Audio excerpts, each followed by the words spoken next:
बच्चे, अब स्टार्ट है आप लोग का टाइम क्लास 5 का। मैं लेसन 6 पढ़ाने जा रहा हूँ। आप लोग 5 लेसन तक आप लोगों ने तैयार कर ही लिया होगा, जैसा हम समझते हैं। आप लोग को अब मैं लेसन 6 पढ़ाने जा रहा हूँ। धरती पर स्वर्ग। कुर्ग, कुर्ग एक स्थान है जो कर्नाटक में पड़ता है। कर्नाटक के पश्चिमी तटीय भाग पर स्थित कुर्ग है। बच्चे, भारत विश्व का एकमात्र एक ऐसा देश है, भारत विश्व का एकमात्र ऐसा देश है जहां प्रकृति ने अनेक रूपों में चारों ओर अपना सौंदर्य बिखेरा है। यहाँ कहीं समुद्र है तो कहीं नदियां हैं, तो कहीं हरे भरे मैदान हैं, तो कहीं ऊंची ऊंची पर्वतमालाएं हैं, तो कहीं गहरी घाटियां हैं। प्रकृति के इस अनंत कोश का एक अंश है कुर्ग। प्रकृति के इस अनंत कोश का एक अंश है भारत के दक्षिणी प्रांत में बसा पर्वतीय क्षेत्र कुर्ग। कुर्ग कर्नाटक के पश्चिमी घाट पर बसा एक पर्वतीय स्थान है, क्षेत्र है। यह चारों ओर से सुंदर सुंदर घाटियों से घिरा हुआ है। समुद्र से इसकी ऊंचाई 1170 मीटर है। यह कर्नाटक के प्रसिद्ध शहर मैसूर के लगभग 118 किलोमीटर की दूरी पर स्थित है। कुर्ग की अधिकांश घाटियां हरे भरे जंगलों से भरे पड़ी है, इसलिए इसे कोडागु के नाम से भी जाना जाता है। कोडागु का मतलब होता है सोई हुई पहाड़ियों पर बसा हुआ धुंध भरा जंगल। सोती हुई पहाड़ियों पर बसा धुंध भरा जंगल। धुंध मने कोहरा, हमेशा कोहरा छाया हुआ रहता है। कुर्ग जिले का मुख्यालय मडिकेरी है। मडिकेरी। अतः कुर्ग तक पहुंचने के लिए मैसूर से मडिकेरी तक की यात्रा करनी पड़ती है।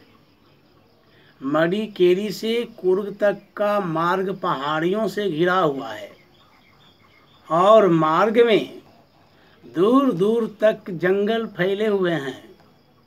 कॉफी की बागान सुंदर शोभा बिखेरता हुआ सबको आकर्षित करता है। माना जाता है कि भारत में कॉफी की खेती सर्वप्रथम कुर्ग में ही हुई थी।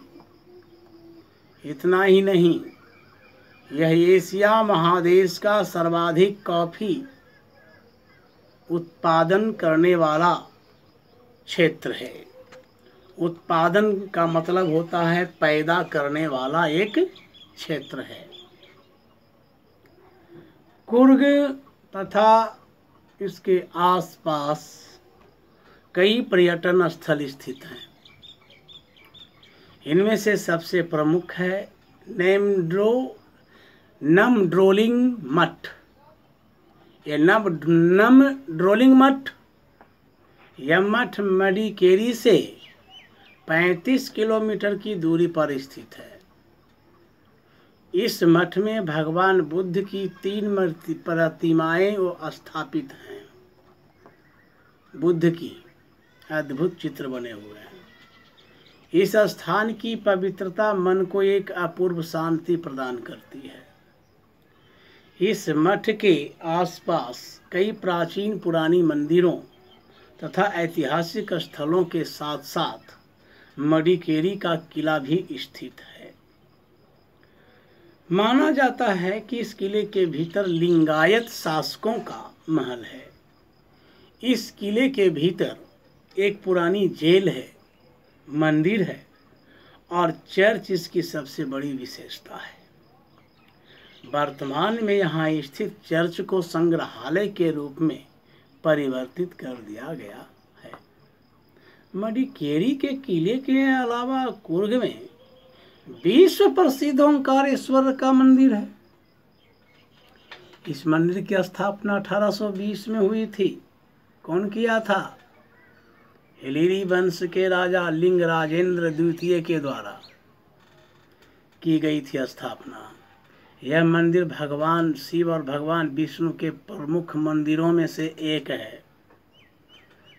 कहा जाता है कि राजा लिंगराजेंद्र द्वितीय के द्वारा ही काशी से शिवलिंग लाकर के यहाँ स्थापित करवाया गया था। यह मंदिर हिंदू धर्म से संबंधित है, लेकिन इसका स्थापत्य इस्लामिक स्थापत्य शैली से प्रभावित है। इस्लामिक स्थापत्य जो भवन निर्माण जो कला है, भवन का जो निर्माण कराया गया है, ये जो भवन का निर्माण है वो इस्लामिक स्थापत्य शैली में है। यह स्थापत्य शैली, वो शैली मैंने तरीका, वो तरीका बनाया हुआ है इस्लामिक। हालांकि यहाँ पर भगवान ओंकारेश्वर का मंदिर है। ये यहाँ भगवान शिव और भगवान विष्णु का प्रमुख मंदिर है। तो लिंगराजेंद्र द्वितीय के द्वारा बनाया गया था। कुर्ग में ओंकारेश्वर मंदिर के अलावा ईगुथप्पा यानी शिव मंदिर भी स्थित है। इस मंदिर का निर्माण भी राजा लिंगराजेंद्र द्वितीय द्वारा 1810 ईस्वी में करवाया गया था।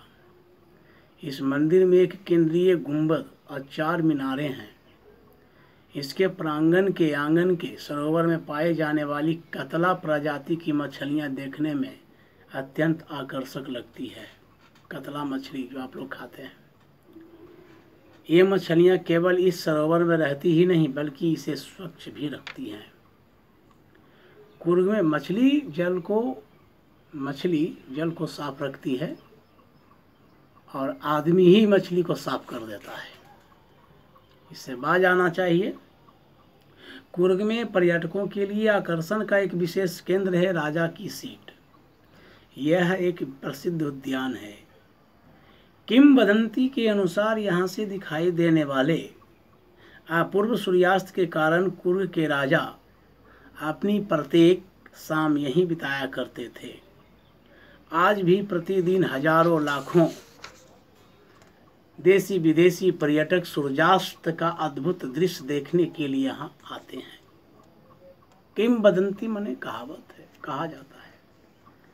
इन प्रमुख दर्शनीय स्थलों के अलावा मडिकेरी तथा उसके आसपास तला कावेरी मंदिर, एब्बी वाटरफॉल जिसको झरना बोलते हैं, नागरहौल राष्ट्रीय पार्क, हरंगी बांध, ब्रह्मगिरी की पहाड़ियाँ तथा इरप्पू झरना जैसे कई अन्य दर्शनीय स्थल हैं। कुर्ग की प्रकृति जितनी सुंदर है, इसकी संस्कृति भी अपने आप में उतनी ही अनूठी है, आकर्षक है, अनोखी है। कुर्ग में मुख्यतः कोड़वा समुदाय के लोग रहते हैं, कोड़वा जाति। इसके साथ ही यहाँ इस्लाम तथा ईसाई धर्मों को मानने वाले लोग भी रहते हैं। यहाँ की मुख्य भाषा कुर्गी है। कुर्ग के अलावा यहाँ तुलु तथा कोड़वा भाषाएं भी बोली जाती है। यहाँ के लोग अधिकतर पारंपरिक वस्त्र पहनना पसंद करते हैं। यहाँ के पुरुष काले रंग का एक परिधान पहनते हैं, पोशाक पहनते हैं, जिसे कुप्या कहा जाता है।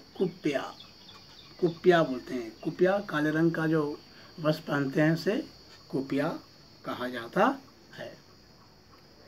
यहाँ की स्त्रियां एक विशेष ढंग से साड़ी पहनती हैं। कुर्ग में मांसाहारी भोजन का प्रचलन अधिक है। मांसाहारी भोजन वहाँ खूब लोग खाते हैं, मनमाना खाते हैं।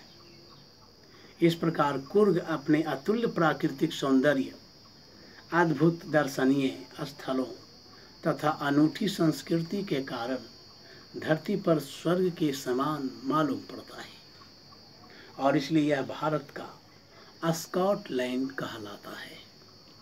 तो बच्चे, कुर्ग किस राज्य में स्थित है? कर्नाटक में। नवड्रोलिंग बौद्ध मठ में किसकी प्रतिमाएं स्थापित हैं? भगवान बुद्ध की। ओंकारेश्वर मंदिर की स्थापत्य शैली किस प्रकार की है? इस्लामिक है।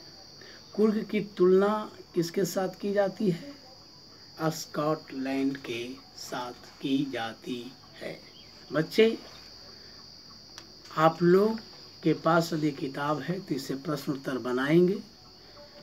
जिनके पास नहीं है मैं इसे फोटो खींचकर भेजूंगा, उसे आप बनाएंगे। धन्यवाद, ध्यान देंगे।